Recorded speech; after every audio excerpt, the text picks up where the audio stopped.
Olá, caríssimos colegas, caríssimos amigos do nosso canal OAB Batendo na Porta. Hoje nós vamos falar aqui de um tema extremamente importante. Vamos abordar um tema oriundo do direito coletivo do trabalho.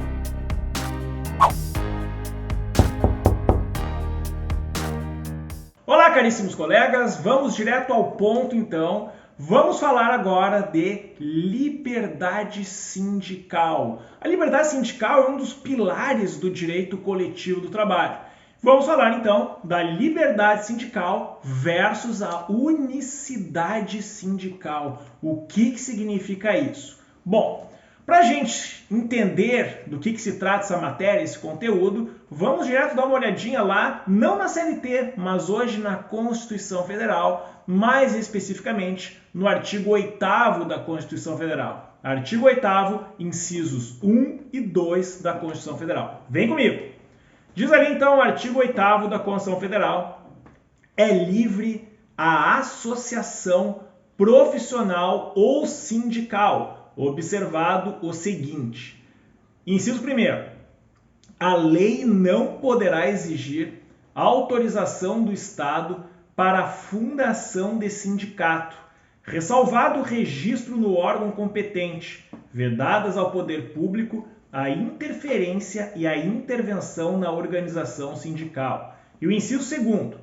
É vedada a criação de mais de uma organização sindical em qualquer grau, representativa de categoria profissional ou econômica, na mesma base territorial, que será definida pelos trabalhadores ou empregadores interessados, não podendo ser inferior à área de um município. Volta aqui para mim. Senhores, então o artigo 8º, inciso 1 e 2, nos trata da liberdade sindical e de talvez uma exceção a essa liberdade sindical, ou como preferirem, assim, um contrassenso, uma contrariedade na própria Constituição. Como assim? Vamos lá.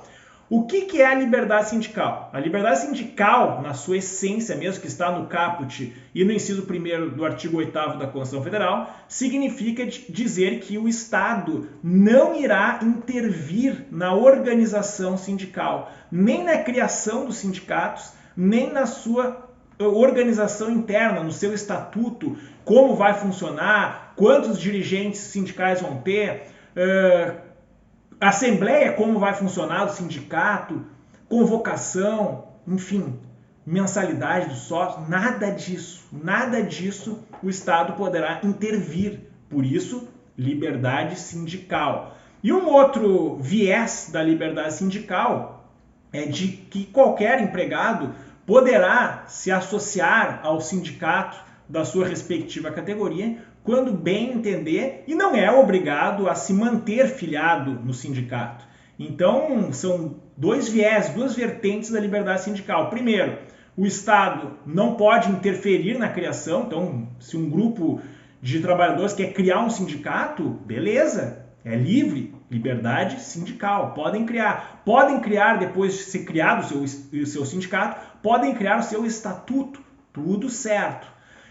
E, evidentemente, quando a gente fala na outra vertente, os trabalhadores em geral, eles podem, então, se associar ao sindicato, mas ninguém é obrigado, né? Não é porque tem um sindicato da minha categoria que eu preciso obrigatoriamente me filiar a esse sindicato.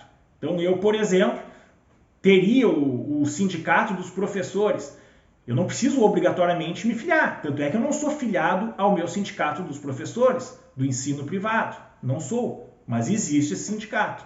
Então, se eu tivesse filiado, eu também não era obrigado a me manter filiado. Então, nós temos aí essas duas vertentes da liberdade sindical, ou seja, devem ser respeitadas.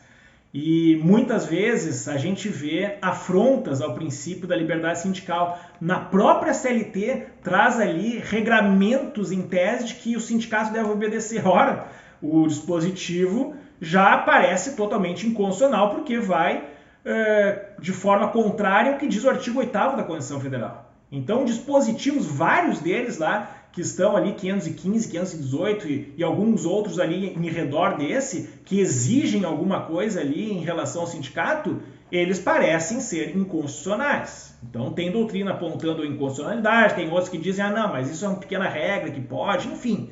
Mas temos que já abrir o alerta.